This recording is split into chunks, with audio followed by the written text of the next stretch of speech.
जैसे ही आप ट्विटर खोलते हैं ना, पाकिस्तान की चैंपियंस ट्रॉफी के 4 से 5 8 10 स्क्वाड आपको लिखे में मिल जाते हैं कि जी ये चैंपियंस ट्रॉफी का स्क्वाड अनाउंस हो गया, इसको शामिल कर लिया।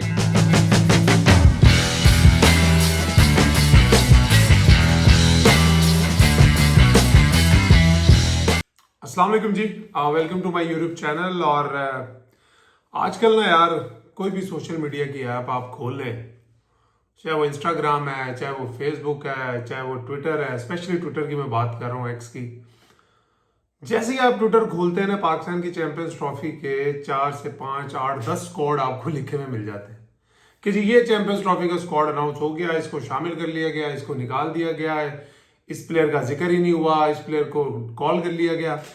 जब सारी खबरें पढ़ो और ये बड़े एक क्रेडिबल जो हमारे पाकिस्तान के जर्नलिस्ट हैं उनकी तरफ से ये ट्वीट्स होती हैं, तो बंदा कहता है यार चलो पीसीबी के ऑफिशियल पेज पे भी जाके देखते हैं, शायद टीम की अनाउंसमेंट होगी। जब उधर जाके देखें तो हमें कुछ भी नहीं मिलता। और ये मौका जो है ना, वो पीसीबी और हमारे जो सिलेक्टर्स हैं ये खुद देते हैं लोगों को भी, जर्नलिस्ट को भी, यूट्यूबर्स को भी, व्लॉगर, जो भी लोग हैं क्रिकेट से रिलेटेड या क्रिकेट से जुड़े हुए, उनको खुद मौका देते हैं डिफरेंट किस्म की टीम्स बनाने का। और जब उनके मतलब की टीमें नहीं आती, फिर उनको पूरा मौका देते हैं कि वो खुल के क्रिटिसाइज करें और प्लेयरों पर प्रेशर डालें। मैं भी ऑब्वियसली 2-3 आईसीसी के इवेंट खेला हूं, और अभी लास्ट जो आईसीसी के इवेंट में मैं सिलेक्ट हुआ था 2021 के T20 वर्ल्ड कप में, मुझे अभी भी याद है कि सिलेक्शन कमेटी ने एक स्क्वाड अनाउंस किया और उस स्क्वाड में मैं था। उसके बाद अच्छा, उसका मैं बैकग्राउंड आपको बता दूं कि उससे पहले जो हुआ था, मैं नेशनल T20 जो हुआ, मैं उसमें बेस्ट बैट्समैन था टूर्नामेंट का। जो नेशनल वनडे कप खेला था, मैंने 3 सेंचुरियां की थी। पीएसएल का मैं player of the tournament, best batsman of the tournament. I was going through a really good patch जहां तक मेरी बैटिंग का ताल्लुक है, और मैं बहुत अच्छी फॉर्म में था। अब पीसीबी ने टीम अनाउंस की, उसके बाद हमारे सिलेक्टर्स की तरफ से किसी ने सवाल पूछा जिसमें चेंजिंग हो सकती है, उन्होंने कहा जी हाँ, जरूरत हुई तो चेंज कर देंगे। इस तरह की बातें करके हमेशा हमारे भाई, बाकी टीमों ने भी तो 60 टीमों ने अपने स्क्वाड अनाउंस कर दिए हैं। कभी किसी के चीफ सिलेक्टर को, कभी किसी के फलां बंदे को आपने कभी ये बयान देखा है देते हुए कि हाँ जी हम चेंज कर सकते हैं, ये हो सकता है? हम लोगों का माइंड सेट ही क्लियर नहीं है। वो मुझे याद है, नेशनल T20 स्टार्ट हुआ वर्ल्ड कप से पहले 1-2 मैचों में पहले मेरे से भी रन नहीं हुए, आजम खान से रन नहीं हुए, खुशदिल शाह से रन नहीं हुए, तो फौरन जो सिलेक्टर्स थे उनके बयान आने शुरू हो गए, जी हाँ अगर हमें जरूरत हुई तो हम तब्दीली भी कर सकते हैं। मुफ्त का एक अनड्यू प्रेशर प्लेयरों पर डालना, और ये हमारे जो भी आईसीसी इवेंट्स होते हैं इसकी एक रवायत है कि तो सबसे आखिरी में हम स्क्वाड अनाउंस करते हैं, और जो कट ऑफ डेट होती है रिप्लेसमेंट लेने की, उससे 1-2 दिन पहले तक पीसीबी भी बड़ा एक्टिव होता है, सिलेक्टर्स भी एक्टिव होते हैं, हमारे जर्नलिस्ट भी एक्टिव होते हैं। एक खबरें भी आ रही होती हैं कि ये तब्दील हो गया, ये डल गया, वो डल गया। एक मुफ्त का प्रेशर प्लेयरों पे क्रिएट किया जाता है, जो कि चीज ठीक नहीं है। आपको बड़ा आईसीसी इवेंट कोई भी आपका आने वाला हो, जो भी बड़ी नेशन, आप ऑस्ट्रेलिया को देख लें, वो पूरे 2 साल जो होते हैं वो टेस्ट क्रिकेट पे फोकस करते हैं, लेकिन जब आईसीसी का कोई व्हाइट बॉल का इवेंट आने वाला होता है, उससे 6 महीने पहले सर उनको they are very much pretty clear कि उन्होंने किन लड़कों के साथ जाना है। लेकिन पाकिस्तान का unfortunately that's the reason we are not consistent in ICC के जो क्रिकेट इवेंट्स होते हैं व्हाइट बॉल के। अभी कुछ खबरें आ रही हैं कि जी, और ये बड़े रिलायबल रिसोर्सेज हैं, एक कादिर ख्वाजा साहब हमारे जर्नलिस्ट हैं, इनकी एक फाख्ता है जो कि अंदर से खबरें निकाल के लाती है। और आजकल हम देख भी रहे हैं कि वो पीसीबी के चेयरमैन के साथ अक्सर ग्राउंड्स में पाए जाते हैं, तो वो जो भी खबरें देते हैं, मैंने तो अभी तक देखा है कि भाई 90% ऑफ द खबरें उनकी जो होती है ना, वो बिल्कुल ठीक होती है। अब उनकी तरफ से खबर दी गई है कि जी बाबर आजम चैंपियंस ट्रॉफी और जो अभी ट्राई नेशन सीरीज आएगी उसमें एज ए ओपनर खेलेंगे। जब मैंने ये खबर सुनी, ऑनेस्टली आप मेरे से पूछेंगे, मैं इसके अगेंस्ट हूँ, क्योंकि आपका एक सबसे इंपॉर्टेंट प्लेयर, आपका ओडीआई का पिछले लास्ट ऑलमोस्ट 7-8-10 ईयर्स का सबसे अच्छा प्लेयर, जिस पे आपकी टीम बहुत ज्यादा डिपेंड करती है। बाबर पे लीन पैच आया, टेस्ट क्रिकेट में भी, T20 में भी। वनडे एक ऐसा फॉर्मेट है जो उनके लिए बना है, जिसमें वो कंसिस्टेंट भी हैं, परफॉर्मेंसेस भी देते हैं, उन्होंने हर जगह रन भी किए हैं। तो उसको हॉट वाटर में डालना या हॉट टब में डालना कि जाओ जाके ओपन करो। अब लोग यहाँ पे बात करेंगे यार वो नंबर 3 पे खेलता है, कई दफा उसकी पहले ओवर में बारी भी आ जाती है। मैं भी अपने पूरे कैरियर में डोमेस्टिकली, कुछ इंटरनेशनल में भी, पीएसएल में भी, हमेशा नंबर 3 पे बहुत ज्यादा क्रिकेट खेली है, और कुछ जगहों पे ओपन भी करा हूं। मैं आपको एक बात बता रहा हूं, कसम से बहुत डिफरेंट काम है 3 पे खेलना और ओपन करना, एक मैसिव डिफरेंस है। आपकी एक वर्क एथिक्स होती हैं, आपकी एक रूटीन होती है ड्रेसिंग रूम में। टॉस होता है, आप रिलैक्स फील करते हो, कोई आप ब्लैक कॉफी वगैरह पीते हो, पैड करते हो, टीमें अंदर चली जाती हैं, आप तरह अपने आप को रिलैक्स करते हो। Then even if you bat दूसरे या तीसरे ओवर में भी जाते हो, एक आपकी पूरी जिंदगी की एक रूटीन बनी होती है। सडनली एक बड़ा आईसीसी इवेंट, उसमें आप बाबर आजम को बोल रहे हो कि जाओ ओपन करो, तो मुझे लगा कि यार ये ठीक नहीं है। आप जो आपका सबसे मेन प्लेयर है, जिस पे आपकी टीम बहुत ज्यादा डिपेंड कर रही है, आप उसको एक हॉट वाटर में डाल रहे हो। लेकिन जब नंबर 3 पे खेलने वाले प्लेयर की मुझे खबर मिली कि वो कौन है, तो फिर मुझे लगा यार शायद ठीक है। ये वो प्लेयर है जिसके बारे में मैंने कुछ दिन पहले भी कहा कि यार ये बहुत एक्सेप्शनल प्लेयर है, मगर इसकी बैड लक समझ लें कि he is only suited for top 4 में वो सूट करते हैं खेलना।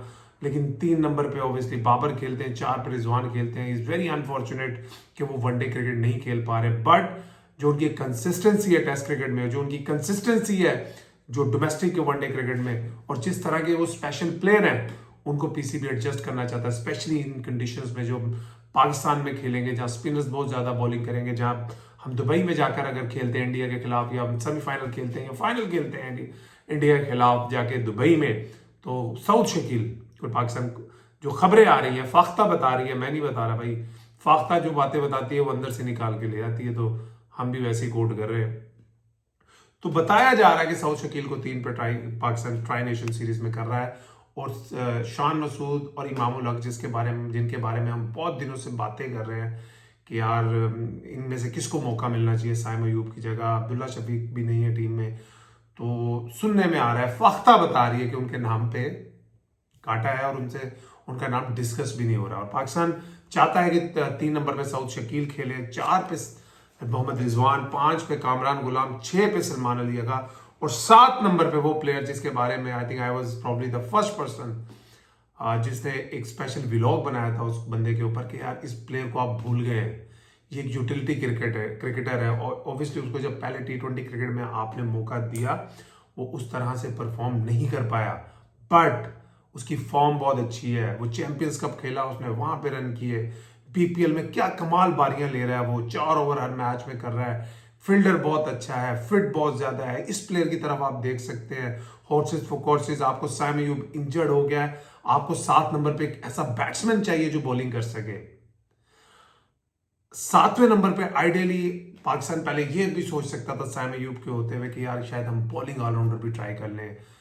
आपने नवाज के बारे में सोचा, रफात मिनाज के बारे में सोचा, आमिर जमाल के बारे में सोचा, मगर मुझे ऐसा लगता है पाकिस्तान की जो टीम मैनेजमेंट है वो 7 बैट्समैनों से कम पे खेलने पे उनका दिल नहीं है। बिकॉज हमारी जो टेल है जिसमें इब्रार, शाहीन,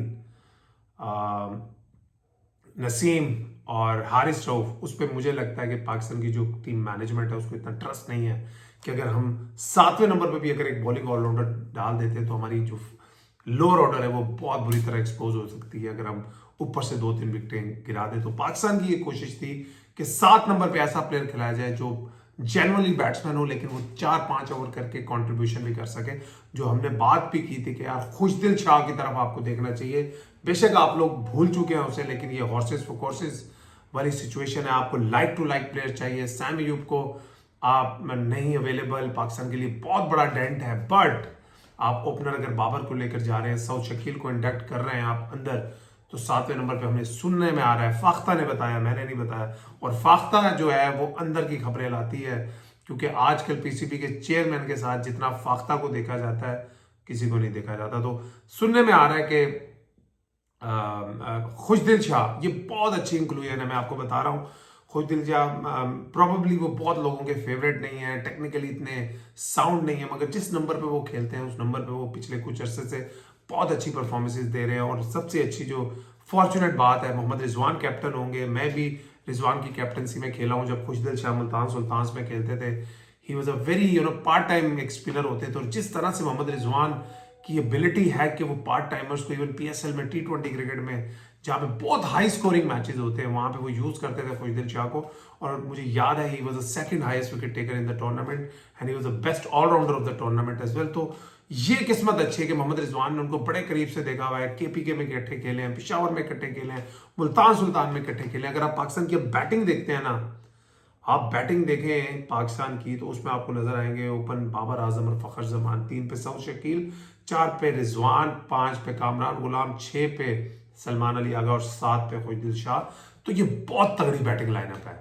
बस थोड़ी सी मेरी ये है कि इस बैटिंग लाइनअप पे पाकिस्तान में जहां पे बहुत हाई स्कोरिंग गेम्स होंगे वहां पे फखर जमान का फॉर्म में होना बहुत जरूरी है। अदरवाइज जो नीचे हम आते हैं 4 batsman, they are very conventional, वो टाइम लेते हैं, बारी मनाते हैं, लंबा जाते हैं। तो उसके बाद जो खुशदिल शाह का एक रोल होगा, और Agha Salman obviously is not a big hitter off the ball but वो तेज खेलते हैं। तो इस लिहाज से देखा जाए तो बड़ी एक अच्छी सिलेक्शन लग रही है। और जिन इमामुल हक और शान मसूद जिनके बारे में सबसे ज्यादा इस वक्त डिस्कशन हो रही है सोशल मीडिया पे कि इन दोनों में से किसी एक को पिक करना है, हो सकता है एज अ बैकअप ओपनर इन दोनों में से एक को रखा जाए। मगर ट्राई नेशन सीरीज में ये सुनने में आ रहा है कि पाकिस्तान बाबर आजम और फखर जमान की जो जोड़ी है उसको ट्राई करना चाहता है, जो कि मुझे लगता है कि बाबर आजम के लिए इज अ स्पेशल, पाकिस्तान का सबसे अच्छा ओडीआई का प्लेयर है। अगर आप किसी को एक हॉट वाटर में डाल सकते हैं तो वो बाबर आजम ही है। मगर मैं थोड़ा कंफ्यूज भी हूँ क्योंकि पाकिस्तानी कंडीशन और जो यूएई की कंडीशन है, यहाँ पे पहले 4-5 ओवर बॉल अच्छा स्विंग होता है, उसके बाद मोस्टली हमने देखा है कि पिचेस फ्लैट हो जाती हैं, स्पिनर्स का गेम आता है। तो बाबर आजम उसमें बहुत बहुत क्लास रखते हैं। क्या कहीं बाबर आजम को जो पहले 3-4 ओवरों का एक स्पेल होता है उसमें कहीं वो विकेट ना खो दें। लेकिन जब मैं नंबर 3 पे सऊद शकील को देखा तो आई थॉट कि यार ये सही डिसीजन है। सऊद शकील एक स्पेशल प्लेयर है और जिन कंडीशंस में आप खेल रहे हैं आपके लिए बहुत जरूरी है कि आपको कंडीशंस के हिसाब से प्लेयर चाहिए। तो मेरे ख्याल में पाकिस्तान की अगर ये जो स्क्वाड्स हैं, और खुदा के लिए भाई अगर ये बना भी लिए इसको अनाउंस कर दो, और अनाउंस करके अगर ट्राई नेशन सीरीज में कोई 19-20 हो रहा हो तो मेहरबानी करके जो भी हमारे सेलेक्टर्स हैं, जो भी हमारे बोर्ड के लोग हैं, वो मेहरबानी करके टीवी पे ना आए। उनसे क्वेश्चन होंगे, वो फिर इस तरह की कोई नेगेटिविटी निकलेगी कि जो प्लेयर आपने मोस्ट प्रोबेबली जो ट्राई नेशन में आपने खिलाने हैं प्लेयर, वही आपने कोशिश करनी है चैंपियंस ट्रॉफी में ले जाने के लिए। वो जब कोई सेलेक्टर या पीसीबी का बंदा आकर जब टीवी पे just before the ICC event या ट्राई नेशन में किसी की परफॉर्मेंस 19-20 होती है, वो आके जब उसको डिस्कस करता है, जब वो एक बयान दे देता है सिर्फ इतना सा, वो जी अगर कट ऑफ डेट ये है, अगर हमें जरूरत पड़ी तो हम कर सकते हैं, तो ये it puts a lot of pressure जो प्लेयर सेलेक्ट हुए होते हैं। अपना एक माइंडसेट को क्लियर करें कि ये 15 लड़के हैं, नो मैटर व्हाट कुछ भी होता है, हमारा कॉन्फिडेंस इन पे है कि ये जाएंगे आईसीसी चैंपियंस ट्रॉफी में परफॉर्म करेंगे और मुल्क का नाम रोशन करेंगे। हमारी दुआएं भी पाकिस्तानी टीम के साथ है। मैं फिर कहूंगा मैं बाबर आजम की ओपनिंग में बड़ा कंफ्यूज हूं, बट बिकॉज वो सऊद शकील की इंडक्शन के लिए हो रही है तो हम दुआ गो हैं कि Babar Azam may become a successful opening one day batter, जिस तरह वो T20 में रन करते हैं। T20 में तो चलो स्ट्राइक रेट पे लोग अक्सर बात कर लेते हैं, वनडे में अगर वो एडजस्ट हो गए तो ये जो पाकिस्तान की बैटिंग लाइनअप है ना यार, ओ बॉय ये बड़ी बैलेंस बन जाएगी। आपके पास अलोंग द ग्राउंड खेलने वाले प्लेयर है, आपके पास तेज खेलने वाले प्लेयर है, आपके पास ऑर्थोडॉक्स अनऑर्थोडॉक्स, बैटिंग लंबी है, बॉलिंग ऑप्शन बढ़ जाते हैं। मगर पाकिस्तान की बैटिंग पिचों पे ये भी देखना पड़ेगा क्या आगा सलमान और खुशदिल शाह ये 5वें बॉलर का रोल कर सकते हैं, क्योंकि आज तक ये जिन टीमों में भी खेले हैं, डोमेस्टिकली खेले हैं या जहां पे भी खेले हैं, ये दोनों एज अ 6th बॉलर खेले हैं। और आज ये दोनों मिलकर 5वां बॉलर पाकिस्तान के लिए इस टूर्नामेंट्स में खेलेंगे।